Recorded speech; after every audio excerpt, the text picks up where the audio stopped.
আপনার দুবাইতে তো পাবেন না, আরও বাংলাদেশে করতে হবে বা এটা করতে হবে একদম তা না। যদি করলে ভালো, যদি না পারে তো আপনাকে এটার জন্য তো বাংলাদেশে যাওয়ার দরকার নেই, তাই না? আর এখানে যেটা করতে হবে আপনাকে A1C, ডাক্তার বলবে আমার তো আপনার ডায়াবেটিস আপনার সমস্যা নেই, না আমি করবো।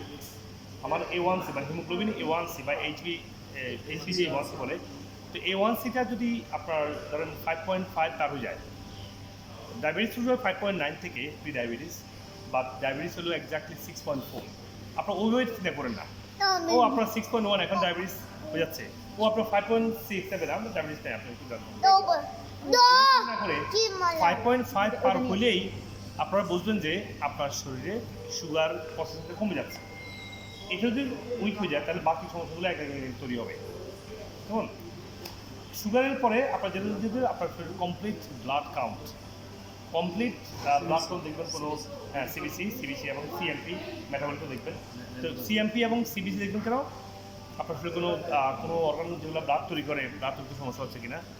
আর একটা সবচেয়ে ইম্পর্টেন্ট হচ্ছে যে লিপিড প্রোফাইল।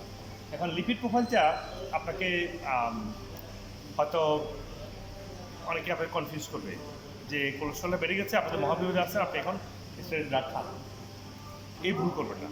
কোলেস্ট্রলটা বেড়ে যাওয়ার কারণটা কি এটা আমি অনেকগুলো বলেছি। কোলেস্ট্রল বেড়ে যাওয়ার কারণ হচ্ছে শরীরের কোনো ইনফ্লামেশন। আপনার কোলেস্ট্রল বেড়ে গেছে, এখন আপনি বুঝতে হবে আপনি অ্যালার্ট হয়ে যান, আপনি ব্যায়াম করতেছেন না, মেন্টালি স্ট্রেস করছেন, শরীরে অ্যালার্জি আছে, ঘুমান না, খাবারের ক্ষেত্রে ইনটলারেন্ট খাবার খান, এইগুলো হচ্ছে আপনার সমস্যা নেই। কোলেস্ট্রল বেড়ে গেছে, এটা কমাও, তাই না? এটা সমস্যা না। আপনার গাড়ি চালাচ্ছেন, বহুদিন গাড়ি চালান, গাড়ি তেল দেন না, পানি দেন না, গাড়ি ক্লিন করেন না, গাড়িতে মানে সারাক্ষণ যারা রাখেন, হ্যাঁ ডেলি স্লো গাড়ি চালান, কারণ গাড়ির ইঞ্জিন লাইট চলে আসছে, এই লাইটটা বন্ধ করো। কী বন্ধ করতে হবে? ট্যাপ লাগা যাও।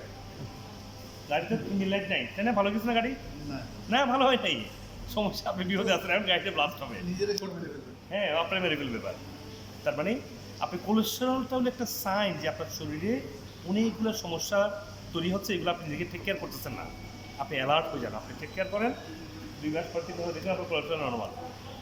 আর যদি স্টেরয়েড খাই যদি নর্মাল করেন, তখন কী হবে? ওই যে আপনার ইঞ্জিন লাইটটাকে আপনি ট্যাপ দিয়ে মারিয়ে দিচ্ছেন, আপনি গাড়িটা ফিক্স করলেন না, তো গাড়ি ফিক্স করলে তখন এটা সমাধান যাবে। তাহলে লিপিড মোবাইলটা আপনারা যদি বেড়ে যায় আপনারা এইভাবে সমাধানটা করবেন।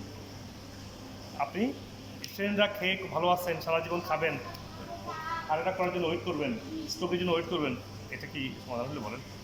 হ্যাঁ, যদি টেম্পোরারি খুব বেশি বেড়ে যায়, টেম্পোরারি আপনি যদি কোলেস্ট্রল ড্রাগ নেন, কোনো অসুবিধা নেই। টেম্পোরারি যে কোনো ড্রাগই টেম্পোরারি নিয়ে যাবে, কেন নিয়ে যাবে? এটা হচ্ছে এটার রোগটা যদি সিরিয়াস হয়, এটার সাইড ইফেক্টে আরও সমস্যা হতে পারে। আর আপনি যখন ওষুধটা রোগের সমাধানটা না করে ওষুধ খাই জমা যাচ্ছেন, দ্যাট ইজ দ্য প্রবলেম, তাই না? এটা তো আমি বারবারই, তো আমার অ্যাপ্রোচ আপনারা জানেন, এগুলো আমরা বারবার বলছি। এবার আসেন ভিটামিন ডি, অত্যন্ত কার্যকরী ভিটামিন ডি। আমি একটু আগে একজন ক্লায়েন্ট দেখে আসছে, আপনার এখানে অ্যাপ্লাই করার আগে ওকে আসছে, অন্য মানে স্টেম সেলের জন্য আসছে, অর্থোপেডিক নিয়ে আসছে। তো আমি দেখলাম যে কি তার সর্দি আর্জি লেগেই থাকে, অ্যালার্জি ঠান্ডা কাশি লেগেই থাকে। আপনার এখন কি যত অ্যালার্জি মেডিসিন খায় কমে না, অ্যাজমার ওষুধ খায়, এগুলো কিছু কমে না। তো বললাম যে আপনার তো মেন সমস্যা ভিটামিন ডি। তো দেখলাম ভিটামিন, আমি এক ধরনের ইয়ে ছাড়া টেস্ট তো করে নাই, তো আমি একটা টেকনিক আছে, টেস্ট ছাড়া আমি ভিটামিন নাম্বার বলে দিতে পারি কত, এটা 10, 15, 20 বা 80 বলে দিতে পারি আর কি। তো ওরা ভিটামিনটা আপনার 17-18 চলে আসছে, হ্যাঁ। তো এটা টেস্ট করলে কমে আসবে, আমি কাছাকাছি বলতে পারি আর কি, এমন করাইছে বলছে আমাকে।